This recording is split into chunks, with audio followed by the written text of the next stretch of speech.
Hi,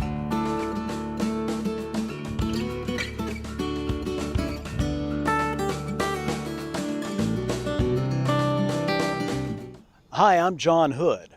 I'm the author of a series of historical fantasy novels called The Folklore Cycle. The first two books in the series, Mountain Folk and Forest Folk, were published in 2021 and 2022. The next book in the series is called Water Folk, and it's about to be published.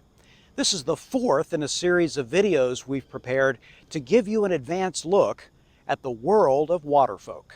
Today's episode is about the mound builders of North America. For thousands of years, native cultures from present-day Minnesota and Ontario all the way down to present-day Texas and Florida constructed earthen mounds as part of their settlements. Now, what do these ancient Indian cultures have to do with my novel Water Folk? Well, for one thing, most of the surviving mounds are located near ponds, lakes, rivers, or streams. When founding a human settlement of any kind, access to water is always a big plus. I'm speaking to you from the Etowah Indian Mounds State Historic Site. It's on the north shore of the Etowah River in northwest Georgia, and it's a great example of the mound builder culture called the Mississippian. Now, this culture flourished roughly between the years 800 and 1600. Native Americans typically built their mounds as foundations. They'd put ceremonial or residential buildings on top of them. Some mounds were freestanding and small, but many others were part of huge, sprawling complexes. The largest and tallest example would be the Cahokia complex just across the Mississippi River from St. Louis. Today it comprises some 80 mounds of various sizes, but the original settlement was far larger. As many as 40,000 people lived in and around Cahokia at its peak around 1300. It wasn't until the late 1700s that the biggest city in the American colonies, Philadelphia, reached the same population.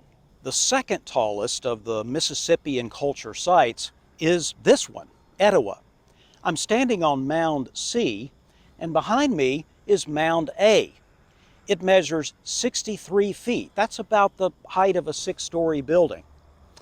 Up on top of that, in its day, would have been 4 structures, including the house of the chief of Etowah. When European explorers first encountered these sites, mound builder cultures had either vanished or had been supplanted by other Indians who didn't appear to possess the population base or the technology to have built the mounds. So the explorers and scribblers back in Europe indulged in wild speculations. Vikings, lost tribes of Israel, refugees from Atlantis. These and many other non-Indian humans were put forth as the real mound builders. For my purposes, however, the most interesting theories involved non-human builders. In 1886, the New York Times reported an exciting discovery here at Etowah, a discovery of several skulls and bones of enormous size.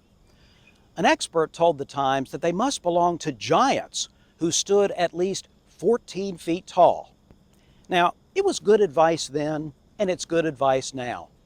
Don't believe everything you read, including in the New York Times. My book, Water Folk, unfolds primarily in the America of the 1830s and 1840s. I decided to make Cahokia and other mound complexes key settings for the novel. Are there giants? Yes, but they're joined by many other magical creatures. Now, in my story, there's no doubt that the Native Americans actually built these mounds. The idea that I play with in the novel, and really in the entire Folklore Cycle series, is that human beings sometimes do things without fully understanding their own motives. Stories such as The Lord of the Rings and Game of Thrones are called high fantasy. That means they're set in a separate world from our own, though there may be some similarities. My stories are quite different.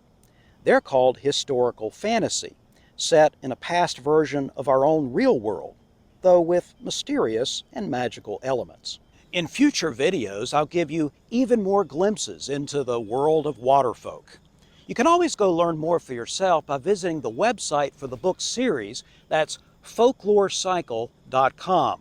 While there, you can learn about the characters, the settings, the major themes. You can watch other videos, and you can order the books as paperbacks, as digital books, or as audiobooks. See you soon.